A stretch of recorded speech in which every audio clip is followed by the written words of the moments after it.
ಇನ್ನು ಡಿಕೆ ಶಿವಕುಮಾರ್ ಹಿರಿಯ ಸಚಿವರು ಶಿಷ್ಟಾಚಾರ ಗೊತ್ತಿದೆ, ಜನರ ಸಮಸ್ಯೆ ಆಲಿಸೋದಕ್ಕೆ ಡಿಸಿಎಂ ಡಿಕೆ ಹೋಗಿದ್ದಾರೆ. ಇದಕ್ಕೆ ಕರಿಬೇಕು ಅಂತ ಏನಿಲ್ಲ, ಶಾಸಕರನ್ನ ಕರಿಬೇಕು ಅಂತ ಏನಿಲ್ಲ, ಜನರ ಕಾಳಜಿ ಇದ್ರೆ ಅವ್ರು ಹೋಗ್ಬೇಕಾಗಿತ್ತು.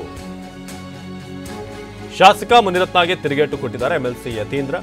ಮುನಿರತ್ನಗೆ ಕರಿಟೋಪಿ ಅಂತ ಕರೆದಂತ ಆರೋಪದ ಬಗ್ಗೆ ಕೂಡ ಅವರು ಮಾತನಾಡಿದರು. ಮುನಿರತ್ನ ಹಿಂದೆ ನಮ್ಮ ಪಕ್ಷದಲ್ಲೇ ಇದ್ದಂಥವ್ರು, ಹಾಗಾಗಿ ಒಬ್ರಿಗೊಬ್ರು ಆತ್ಮೀಯರಾಗಿದ್ದಾರೆ, ಸಲಿಗೆಯಿಂದ ಮಾತನಾಡಬೇಕಾದ್ರೆ ಆತ ಕರೆದಿದ್ದಾರಷ್ಟೇ ಅಂತ ಹೇಳಿದ್ದಾರೆ. ಶಿವಕುಮಾರ್ ಅವರು ಪ್ರೋಟೋಕಾಲ್ ಏನು ಫಾಲೋ ಮಾಡಬೇಕು ಅದನ್ನು ಮಾಡಿರ್ತಾರೆ. ಅವ್ರು ಹಿರಿಯ ಸಚಿವರು, ಅವ್ರಿಗೆ ಗೊತ್ತಿರುತ್ತೆ ಪ್ರೋಟೋಕಾಲ್. ಸೊ ಹಾಗಾಗಿ ಮುನಿರತ್ನ ಅವ್ರು ಅದಕ್ಕೆ ಆಕ್ಷೇಪಣೆ ಮಾಡಬೇಕಾಗಿಲ್ಲ. ಮತ್ತು ಅವ್ರು ಏನು ಬೆಂಗಳೂರಿನಲ್ಲಿ ಎಲ್ಲೆಲ್ಲಿ ಏನು ಸಮಸ್ಯೆಗಳಿದೆ, ಎಲ್ಲೆಲ್ಲಿ ರಸ್ತೆಗಳು ಹಾಳಾಗಿದೆ ಅದನ್ನು ನೋಡೋಕ್ಕೆ ಹೋಗಿದ್ದಾರೆ. ಅದಕ್ಕೋಸ್ಕರ ಎಲ್ಲರೂ ಅವರೇ ಬರಬೇಕು, ಕರಿಬೇಕು ಅಂತೇನಿಲ್ಲ. ನಿಜವಾಗ್ಲೂ ಅವ್ರಿಗೆ ಅವ್ರ ಕಾನ್ಸ್ಟಿಟ್ಯೂನ್ಸಿ ಮೇಲೆ, ಕ್ಷೇತ್ರದ ಜನ ಮೇಲೆ ಕಾಳಜಿ ಇದ್ದಿದ್ರೆ ಅವ್ರು ಕರೀಲಿ ಬಿಡಿಲಿ ಇವರೇ ಜೊತೆಗೆ ಹೋಗಿರೋರು. ಈಗ ಮುನಿರತ್ನ ಅವರು ನಮ್ಮ ಪಕ್ಷದಲ್ಲೇ ಇದ್ದವರು.